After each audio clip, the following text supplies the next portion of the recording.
कसम से दोस्तों रुला देने वाली वीडियो है। बाज लोग तो बेटियों को विरासत में हिस्सा देने के भी रवादार नहीं और बेटियां बाप के गुजर जाने के बाद भी उनका कर्ज उतारने के लिए तैयार रहती हैं। दोस्तों कहा जाता है कि एक गांव में एक बाबा जी का जनाजा पढ़ाने लगे तो एक आदमी सामने आ गया और कहने लगा कि मैंने इस आदमी से 5 लाख रुपए लेने थे। तो दोस्तों बाबा जी के बेटों ने कहा कि हमें हमारे बाप ने तो ऐसा कुछ भी नहीं कहा था, लिहाजा दोस्तों उन्होंने अपने बाप का कर्ज देने से इनकार कर दिया। अब वो बंदा जनाजा नहीं पढ़ाने दे रहा था तो ये बात घर तक पहुंच गई। तो बाबा जी की बेटी ने अपने जेवरात ला के उस आदमी के आके रख दिए और कहा कि ये जेवरात रख लो और बाकी पैसों का भी इंतजाम मैं कर देती हूँ, बस तुम मेरे बाप का जनाजा पढ़ाने दो। दोस्तों उस आदमी ने कहा कि मैंने इस बाबा जी से पैसे लेने नहीं बल्कि इनको देने थे। ये सब मैंने इसलिए किया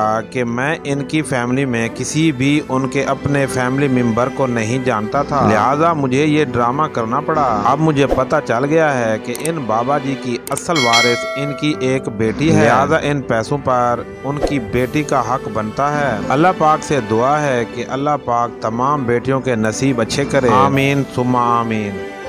तो दोस्तों कैसी लगी आज की हमारी ये वीडियो?